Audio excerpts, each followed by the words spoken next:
全新偶像選秀節目亞洲超星團將會喺11月25號登場，日前釋出主題曲 MV， 見65位嚟自內地、香港、澳門、台灣、日本及韓國等嘅超星練習生跳唱超級齊整。作為香港代表嘅丁子朗同內地大熱嘅奧利以及日本嘅路己都有大頭嘅獨白鏡頭。企喺舞台中央 C 位嘅就有作為王一博嘅同門師弟澳門代表江舜熙。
呢日丁丁同冼正峰、黃奕斌、文作康、黃星卓齊集返電視城拍攝宣傳片。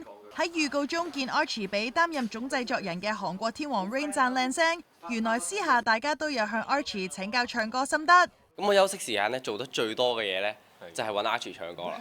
我成日都揾佢唱歌嘅，成日都叫佢教我嘅。因為其實唔可以話教，我覺得係分享啊。因為每一個人都有自己強項啦。咁譬如 Hugo 跳舞啦 ，Sean 都係跳舞、rap、唱歌。咁子朗就係、我覺得係鏡頭上攞唔到嘢。鏡頭上點樣講？唔係啊，我講真嘅，即係點樣可以捕捉鏡頭做得好？阿子朗就係鏡頭。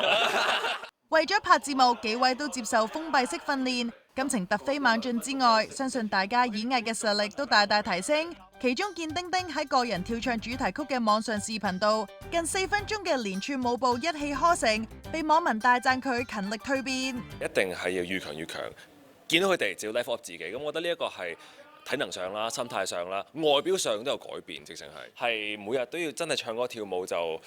唔係我嘅領域範圍之內嘅，咁但係開心，因為每一日都係走出呢個 comfort zone。咁工作，我覺得係難得有咁嘅機會，20零歲就試下咯。我係望住佢一步一步，真係由零開始去 build up，咁所以我真係佩服佢。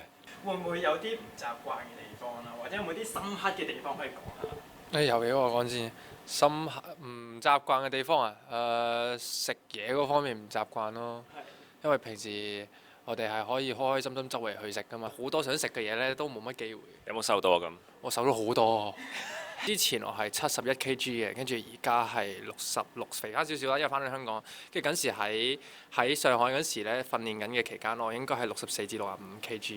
有一個唔慣係開節目都用手機，係無聊到咧，即係嗰啲有個佢酒店裏邊有個機械人專門送嘢上嚟嘅，咁之後會同佢傾偈同佢玩。